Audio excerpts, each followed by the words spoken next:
Bienvenue dans le podcast de Justine Guillaume, votre rendez-vous dédié à la nutrition et à la physiologie du cheval. Ici, chaque épisode est pensé pour vous donner les clés d'une meilleure compréhension des besoins de votre cheval et pour vous apporter des conseils pratiques en termes de nutrition, de pratiques alimentaires, physiologie digestive ou encore physiologie à l'effort.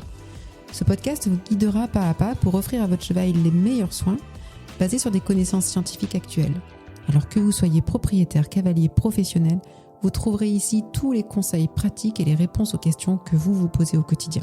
Je m'appelle Justine Guillaume, je suis docteur en nutrition et en physiologie équine et je dirige la société Happy Crackers, fabricant d'aliments complémentaires et de friandises bio pour chevaux.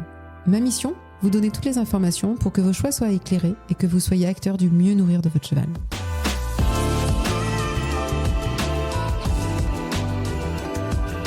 Bonjour à tous, j'espère que vous allez bien. Dans cet épisode, je souhaite aborder un sujet qui nous touche tous en tant que propriétaires. L'emphysème et la gestion alimentaire des fourrages. Nous verrons que l'emphysème est une pathologie complexe, qu'elle est souvent associée à différentes pathologies. Après une phase de définition, j'aborderai les problématiques que l'on rencontre lorsqu'un cheval faisant de l'emphysème est hébergé à l'intérieur dans une écurie et lorsqu'il vit en extérieur. Et nous verrons que la problématique alimentaire n'est pas tout à fait la même. Je vous apporterai ensuite des conseils pratiques que vous pourrez directement mettre en place chez vous avec votre cheval. Alors c'est parti, je vous emmène avec moi dans ce nouvel épisode de mon podcast.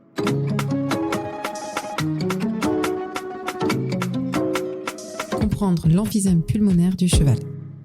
Nous entrons dans le cœur de cet épisode avec une définition de la pathologie et ce point est assez important car derrière le nom anglophone de Equine Respiratory Disease, il y a en vérité plusieurs grandes pathologies. On retrouve les affections respiratoires causées par les bactéries comme la gourme par exemple ou encore l'herpès virus équin et dans un second temps on va retrouver les affections respiratoires chroniques qui vont être caractérisées par une obstruction des voies respiratoires comme l'emphysème.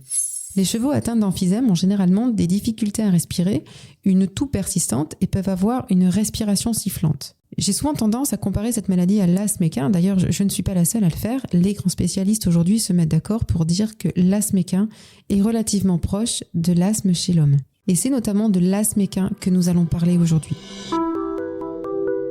Comme vous le savez, ce syndrome inflammatoire respiratoire, il est favorisé par un environnement poussiéreux qui va être chargé de particules organiques et inorganiques et ces particules, elles vont aller atteindre l'appareil respiratoire profond. On comprend alors que la prévention et le maintien d'un environnement dit favorable sera la clé pour maintenir une fonction pulmonaire saine ou tout au moins la stabiliser lorsque celle-ci est inflammée. Je vous entends déjà penser « Oui, mais alors moi, mon cheval, il a été diagnostiqué ROA ou IAD. » Alors en fait, le terme d'asthme équin a été proposé afin de décrire sous le même nom l'inflammation des voies respiratoires profondes et l'obstruction récurrente des voies respiratoires. Avec le terme d'asthme équin, on regroupe donc ces deux catégories pour une homogénéisation dans le langage scientifique et vétérinaire.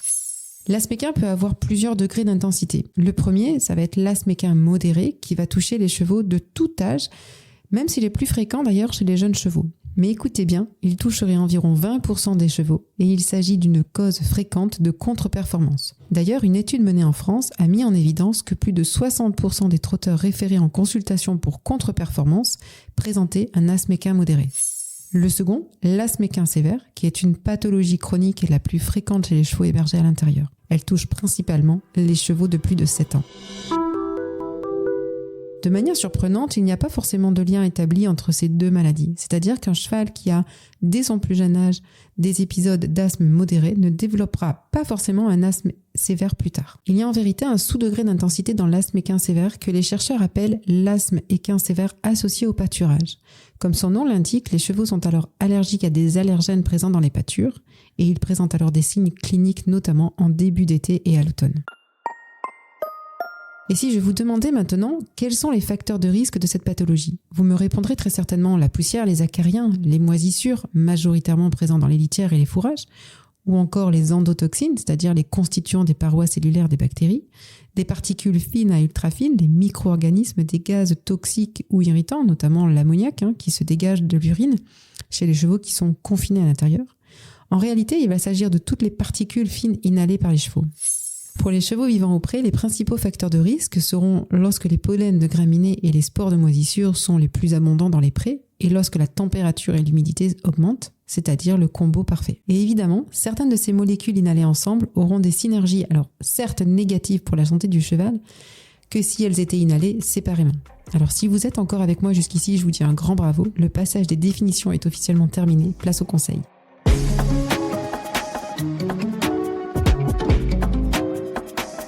La gestion du cheval au box. Maintenant que vous maîtrisez l'asthme équin et ses facteurs de risque, je vais passer en revue les gestes quotidiens à bannir et à éviter dans la gestion et la distribution des fourrages chez un cheval vivant au box. Je vous propose de le faire sous forme un petit peu de questions-réponses. D'après vous, faut-il mettre le foin ou la paille avec un cheval dans le box ? La réponse est évidemment non. Évitons tous les mouvements pouvant générer de la poussière qui sera inhalée par votre cheval. Est-ce que je peux balayer ou souffler l'écurie même si les chevaux sont dedans ? Un non catégorique. Ou alors, vous mouillez abondamment le sol pour que la poussière reste emprisonnée par l'eau et qu'elle reste au sol. Bon, c'était facile jusque-là, nous allons un petit peu complexifier. J'utilise un râtelier dans le box de mon cheval, je limite ainsi le gaspillage et la poussière volatile du foin. Vous l'avez vu venir la question piège ? Car oui, le râtelier réduit les pertes et le gaspillage, mais votre cheval va passer normalement une grosse partie de la journée le nez dedans, ce qui sous-entend dans un endroit confiné à inhaler poussière, moisissure, endotoxines contenues dans le foin. Pire, j'ai commis cette erreur moi aussi car je ne vidais pas mon râtelier tous les jours, donc ce qui sous-entend que tous les jours je remettais du foin sur un lit de poussière et de fines particules. Dans le cas de mon cheval, qui a été déclaré un asthmatique sévère, je pense sincèrement que cette mauvaise pratique a été fondamentale dans l'évolution de sa maladie. Alors un conseil, videz vos râteliers, nettoyez les poussières et les résidus de foin avant de remettre du foin. Si vous n'utilisez pas de râtelier, même précaution. On nettoie en enlevant les poussières et les particules à l'endroit où vous mettez le foin habituellement. Et bien sûr lorsque le cheval n'est pas dans le box. Vous pouvez bien sûr le faire à minima une fois par jour au moment où vous nettoyez le box de votre cheval.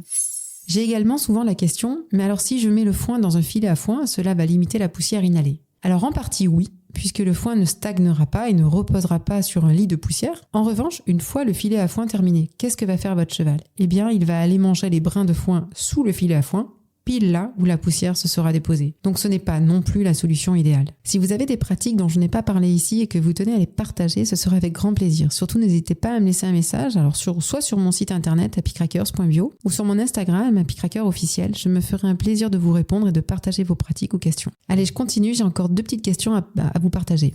Comment faire pour savoir si mon foin contient des moisissures, spores ou endotoxines ? Eh bien, c'est la question à laquelle on aimerait tous avoir la réponse avant d'entamer une nouvelle botte. Et il n'y a pas 36 solutions à cela. Dans la mesure du possible, faites une analyse en laboratoire. Alors, nous sommes d'accord, ce n'est pas forcément faisable sur chaque botte de votre stockage, évidemment. Il sera alors nécessaire d'être vigilant aux conditions de stockage de votre foin, à la présence de moisissures et de poussière plus que d'habitude. Il vaut mieux sincèrement jeter une botte que de risquer un épisode de toux, ce qui sous-entend une inflammation des voies respiratoires de votre cheval. Allez, une petite dernière.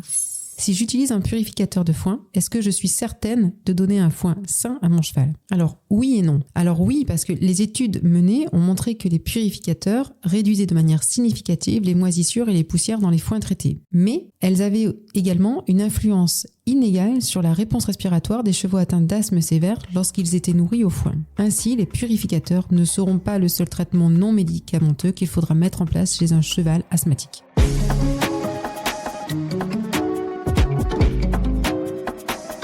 La gestion du cheval au pré. Alors maintenant, si votre cheval vit à l'extérieur et qu'il présente de l'asthme lié au pâturage, c'est-à-dire lorsque les concentrations de pollen et de moisissure dans l'air sont très élevées, eh bien vous pourriez envisager de mettre votre cheval dans une écurie fermée lors de cette période. Si votre cheval est asthmatique sévère, il faudra éviter évidemment de mettre un roundballer dans le pré. Vous aurez sans doute remarqué que lorsque vous laissez une botte entière à disposition, les chevaux ils ont tous tendance à creuser un trou dans la botte avec leur nez, en mangeant et en inhalant ainsi toutes les particules dans un milieu très confiné. Voilà pour les quelques conseils très rapides, vous l'aurez vu, de la gestion des chevaux au pré. Je tenais à vous partager une anecdote qui a littéralement changé ma vision de l'asthme chez mon cheval et qui m'a permis de prendre conscience d'un problème d'envergure. Alors, pour la petite histoire, j'étais en congrès vétérinaire il y a quelques années, lorsqu'un ami vétérinaire-chercheur, spécialisé dans l'asthme équin en France et à l'étranger, m'a dit au sujet de mon cheval, c'est le foin qui tue ton cheval. Un véritable coup de massue, mais qui a eu l'avantage de me questionner et de remettre en question toutes mes pratiques. Je vous laisse tout de même imaginer le chamboulement que cette phrase peut provoquer. Évidemment, je me doutais que le problème majeur était lié au foin, mais de là à le formuler ainsi, non. Je vous partage cette anecdote très personnelle car parfois on va modifier tout ce que l'on peut dans l'environnement de son cheval. Ça peut être par exemple la litière, ouvrir les portes d'un box fermé, limiter la poussière, mais cette phrase aura été pour moi l'électrochoc me permettant de mieux comprendre l'emphysème sévère de mon cheval et surtout son origine. Alors en conclusion, si je devais vous donner qu'un seul conseil, prenez du recul sur vos pratiques. Ce n'est pas toujours évident, mais demandez-vous si votre cheval inhale des particules qu'il ne devrait pas. Que ces particules de poussière, moisissure, elles soient finalement ingérées, c'est pas très grave. Son système digestif, il saura faire face. En revanche, son système respiratoire est beaucoup plus fragile. Alors vraiment, à chaque pratique, posez-vous une question. Y a-t-il de la poussière, des particules, moisissures qui peuvent être inhalées lorsque je fais telle action ?